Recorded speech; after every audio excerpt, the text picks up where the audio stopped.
ఆ విధంగా వార్తలు రాసేటువంటి వాళ్ళపైన దాడి చేయడం, ఆఫీస్ పైన దాడి చేయడం చాలా ఏమైనటువంటి చర్యగా సిపిఎం పార్టీగా మేము ఖండిస్తున్నాం.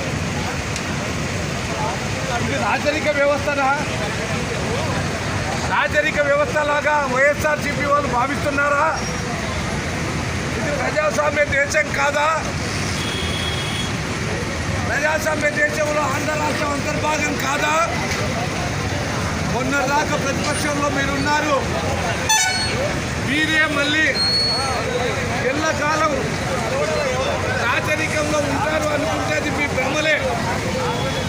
తర్వాత రోజుల్లో మీరు మళ్ళీ ప్రతిపక్షంలో కావాల్సినటువంటి అవసరం ఉంది.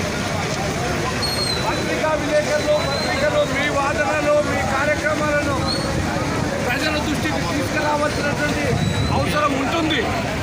మరి దీన్ని మీరు గుర్తిస్తలేరా అని చెప్పి మేము ప్రశ్నిస్తున్నాం. అది వార్త రాస్తే నిజమని చెప్పండి.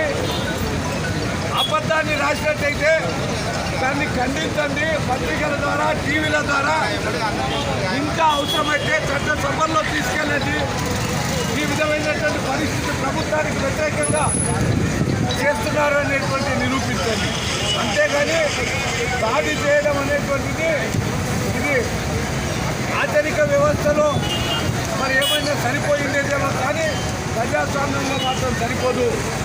ఈరోజు ఉన్నటువంటి రాష్ట్ర ప్రభుత్వం, రాష్ట్ర ముఖ్యమంత్రి వ్యతిరేకంగా మాట్లాడేటువంటి పరిస్థితి లేదు, వ్యతిరేకంగా రాసేటువంటి పరిస్థితి లేదు. అన్ని విధాలుగా తమకు అనుకూలంగా భజన చేసేటువంటి వాళ్ళు ఉంటేనే, భజన చేసేటువంటి వార్తలు రాస్తేనే వాళ్లకు సంతోషంగా ఉంటుంది. ఆ రోజు మాత్రమే వాళ్ళు ఇతరులందరినీ కూడా తన వాళ్ళుగా భావిస్తారనే పద్ధతిలో జరుగుతుంది. ఇది ఈ రోజు కాదు, కొనసాగుతూనే ఉంది చాలా కాలంగా. అది ఏ పార్టీ వాళ్ళ అధికారంలో ఉన్నా, ఎవరు చేసినా అది ఖండించదగినటువంటి విషయము. అందువల్ల ఈ ప్రభుత్వం మరి గుర్తుంచుకోవాల్సిందిగా మరొకసారి గుర్తు చేస్తున్నాం. రానున్న రోజుల్లో ఈ చర్యలు చేపట్టడం వల్ల మీరు మళ్ళీ రోడ్డు ఎక్కాల్సినటువంటి పరిస్థితి మీకు దాపరిస్తుంది. ప్రజలు తగినటువంటి రోడ్లపై వచ్చి పోరాడాలని, అలాగే కేవలం 2 నెలల్లో రాబోయే ఎన్నికలు ఉన్నాయి.